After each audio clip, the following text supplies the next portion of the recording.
Bonjour à tous, nous sommes 1 heure avant le jeudi 28 juillet 2022. On va donc étudier les figures chartistes du moment, figures que vous pouvez étudier vous-même sur nos formations gratuites, la formation débutante et la formation confirmée de notre site internet arttrade.com. On commence par le Bitcoin, le BTC USD qui a eu une accélération haussière suite à l'annonce de la réserve fédérale américaine et effectivement ça a créé du mouvement, on va le voir, c'est intéressant. Le Bitcoin est remonté après avoir atteint le demi-objectif de l'épaule tête épaule inversée. On avait une ligne du coup oblique à 3 points, 1 point, 2 points, 3 points et on revient non loin du niveau de cassure, on a même un peu dépassé. Notre scénario malgré cette hausse est toujours dans une idée baissière. Si bien sûr le scénario fonctionne, on le voit en H4 effectivement, on attend un retour non loin ou sur la ligne bleue de ce drapeau potentiel et si la ligne bleue crée des réactions, on pourra envisager effectivement une rebaisse pour finalement casser le drapeau à la baisse et reprendre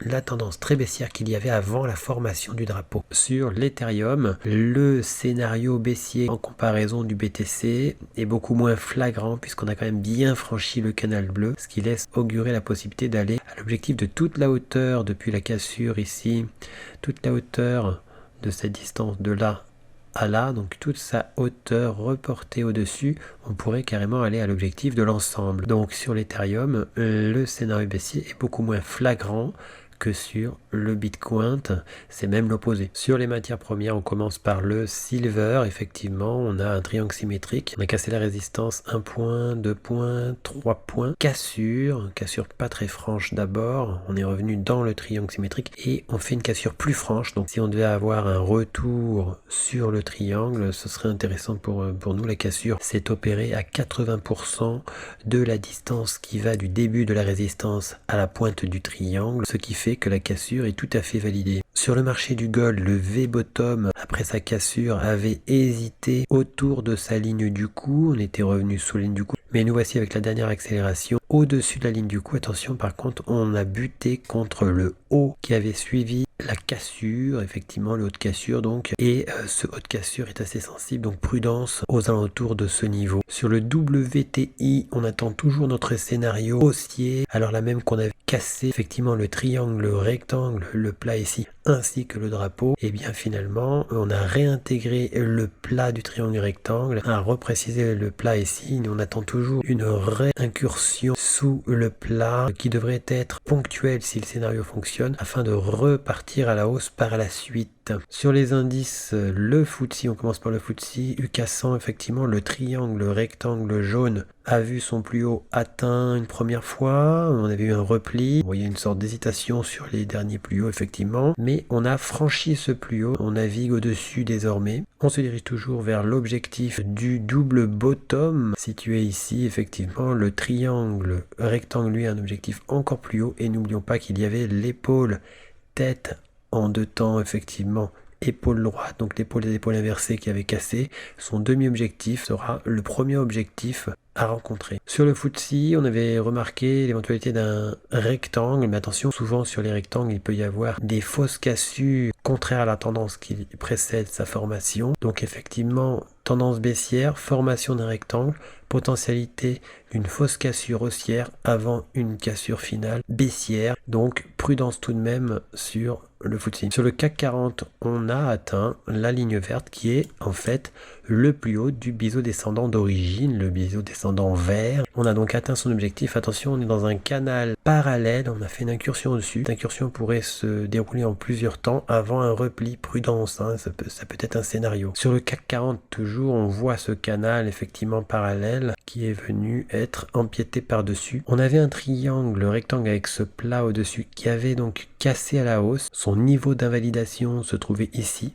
On est venu très proche du niveau d'invalidation avec un repli progressif. Finalement, on est revenu casser le plat du triangle rectangle qui a tenu. Effectivement, quand on avait cassé le support, on aurait pu penser à l'objectif baissier. On n'avait pas encore invalidé le triangle rectangle d'origine. Voilà, qui tient toujours. On se dirige vers son demi-objectif ici. Sur le marché du DAX, le triangle symétrique d'origine qui avait cassé trop tôt selon les théories chartistes, mais qui finalement avait fonctionné tout de même jusqu'à son demi-objectif, et jusqu'au dernier plus haut ici, ce plus haut sensible ici, et bien finalement a formé un triangle symétrique vert et on opère un pullback, un retour sur la pointe. On va zoomer en M5, effectivement on a ce triangle symétrique vert qui a cassé ici et puis on est en train de faire un retour sur la pointe du triangle symétrique, donc ça peut être toujours considéré comme un pullback si on vient dans cette zone pour ensuite repartir à la baisse. Donc sur les indices, attention, il y a quand même quelques scénarios baissiers potentiels, mais on ne connaît pas encore l'amplitude haussière avant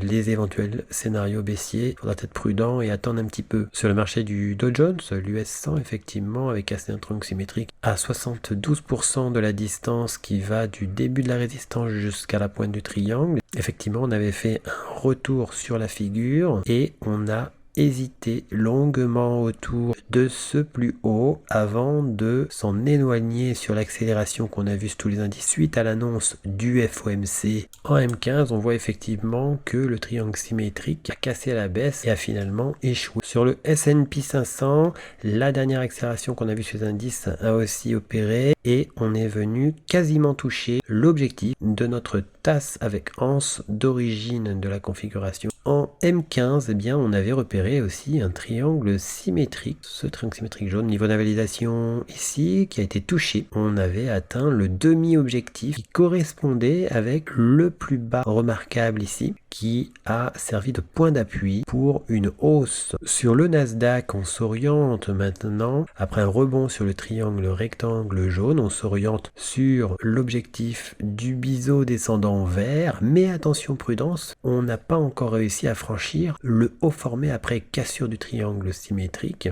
qui pourrait être effectivement un obstacle. À noter qu'on est toujours dans un drapeau. Ce drapeau, on le voit plus nettement comme ceci.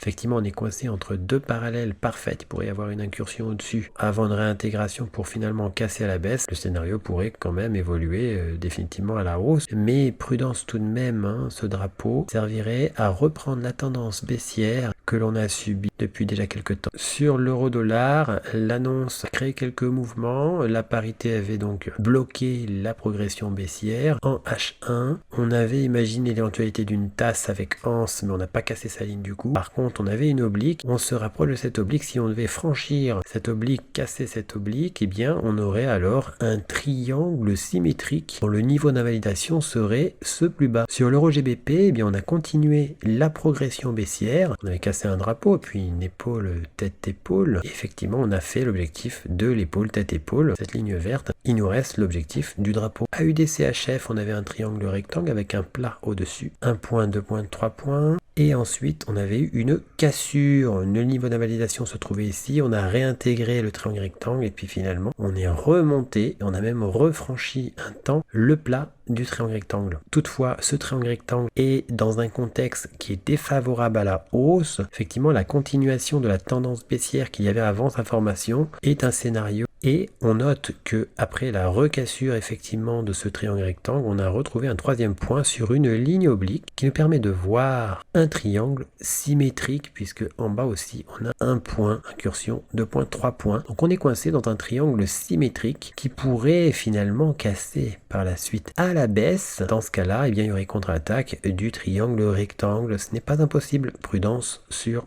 AUDCHF. CADCHF, on avait cassé un drapeau particulièrement parallèle et le plat de ce triangle rectangle. On avait réintégré le triangle rectangle et on vient de quasiment prendre appui sur le drapeau. Attention prudent, la baisse pourrait reprendre jusqu'à l'objectif du bas de drapeau au moins. NZD-CAD, les obstacles de l'ancien plus bas weekly et de ce plus bas daily sont toujours présents. On a un scénario dans le secteur. Le NZD-CAD est venu casser un biseau ascendant alors que nous avions à l'origine une épaule tête-épaule inversée qui avait cassé à plusieurs reprises, cassure effectivement qui ne se concrétise pas, et puis un repli. On a trouvé un point d'appui, 1 point, 2 points, 3 points ici, qui laisse penser à une ligne du coup d'une épaule tête-épaule potentielle. L'épaule droite n'est qu'imaginaire pour le moment, ça pourrait aussi continuer à la hausse, mais le scénario à privilégier selon nous serait effectivement l'épaule tête-épaule qui finirait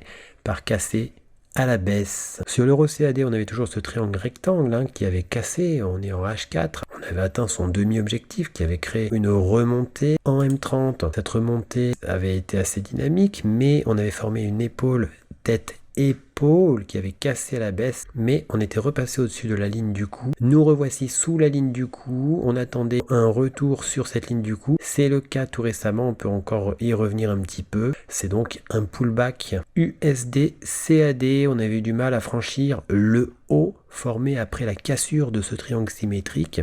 Cette ligne jaune, ce niveau, effectivement, on l'avait franchi, mais que ponctuellement. En H4, eh bien, on avait imaginé un V-bottom qui avait été finalement invalidé ici une première fois. On est revenu dessous tout récemment, mais on a toujours notre scénario qui consiste à dire qu'il pourrait se former une épaule tête, épaule, donc cette épaule droite, une remontée qui pourrait donner une remontée jusqu'à la ligne jaune, et aux abords de la ligne jaune, il pourrait y avoir une décision qui pourrait être soit une hausse, soit une rebaisse pour finir de former l'épaule droite, mais ce ne sont bien sûr que des hypothèses. On avait fait un premier achat, et puis lors de la progression, on avait fait notre stop suiveur sur ce niveau, on a été touché, et lors de la redescente, on est rentré à nouveau ici, avec un stop plus large. On a toujours ce scénario de former cette épaule droite. GBP AUD, on a toujours notre scénario où on avait un potentiel de remontée qu'on pensait moins progressive et plus rapide. La remontée s'opère toujours, mais attention, le triangle symétrique jaune qui avait cassé ici a un objectif sous le plat du triangle rectangle, sachant qu'on a un plat aussi au-dessus avec un niveau reconnu à plusieurs reprises ici, qui nous laisse penser effectivement à un rectangle, un plat ici et là.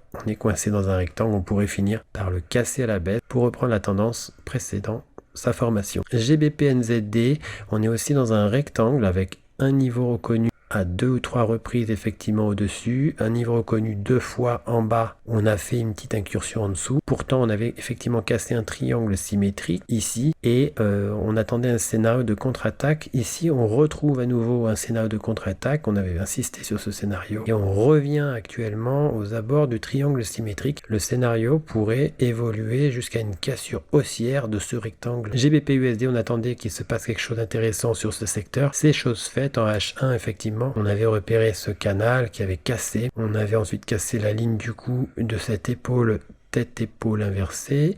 On a fait un retour pour repréciser le canal. On a rebondi dessus et on a ensuite cassé beaucoup plus franchement jusqu'à quasiment toucher le demi-objectif de l'épaule tête-épaule inversée. Sur le NZD, JPY, on est coincé désormais dans un rectangle avec un niveau reconnu une fois, deux fois au-dessus, une fois, deux fois en dessous.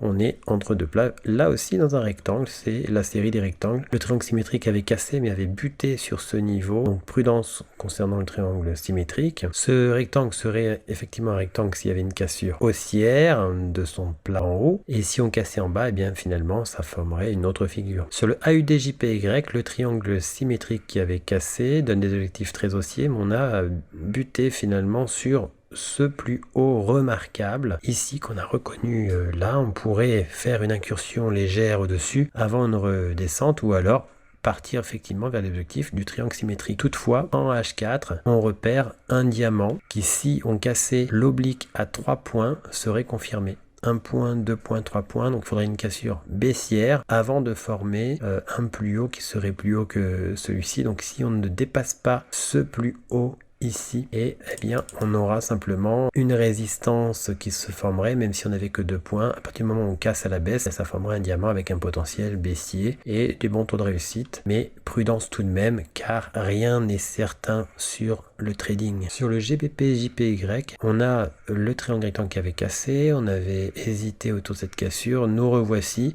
sur le haut qu'on avait formé après cassure. C'est un niveau sensible. Toutefois, on rappelle que sur le GBP-JPY, le contexte n'est pas pour autant favorable à la hausse. Sur l'euro JPY, on avait fait un pullback sur le triangle rectangle qu'on avait cassé ici à l'origine. On a fait une boucle, on a rebondi dessus et on pourrait s'orienter effectivement vers les objectifs de ce triangle rectangle. Euro AUD, le triangle rectangle avait cassé, il avait hésité à franchir cette ligne jaune, on l'a bien franchi désormais. On s'achemine vers le plus bas du triangle rectangle, son premier objectif. AUD USD, on a vraiment bien réintégré cet élargissement symétrique. Il y a peut-être un scénario où finalement on va casser de l'autre côté, c'est pas impossible, mais attention, les élargissements symétriques font souvent ce scénario de fausse cassure, ça fait croire effectivement à une fausse cassure et puis finalement on finit par progressivement aller quand même à l'objectif. Donc prudence sur le AUD USD. À noter que notre ancien triangle symétrique, eh bien on a touché son niveau d'invalidation ici. On avait cassé un premier drapeau potentiel jaune qu'on a mis désormais en pointillé. Et nous voici dans une parallèle. On a la parallèle à ce support. On trouve un point ici, un autre point ici, des incursions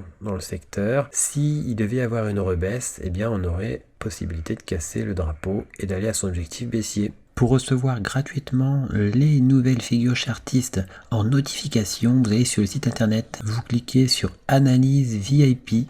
Une fois que vous êtes sur Analyse VIP, vous cliquez sur S'abonner et puis vous n'aurez plus qu'à vous inscrire. Ici, vous mettez un mail, un mot de passe, vous indiquez que vous n'êtes pas un robot et vous mettez s'inscrire. Vous serez alors abonné, vous recevrez toutes les notifications des nouvelles figures trouvées, que ce soit les figures chartistes ou les figures harmoniques. Figures que vous pouvez étudier gratuitement dans nos 2 formations gratuites, le niveau débutant et le niveau confirmé. On a encore 3 autres niveaux qui eux sont payants. En cliquant sur figures chartistes, vous arrivez sur la liste des figures chartistes du moment que l'on a posté. Vous retrouvez aussi les vidéos concernant les analyses chartistes du moment. N'hésitez pas à venir aussi nous découvrir sur notre blog, tout en haut ici, blog. Vous y trouverez nos derniers posts, les défis Hard Trade, ainsi que toutes les nouvelles Hard Trade. À bientôt sur notre site hardtrade.com.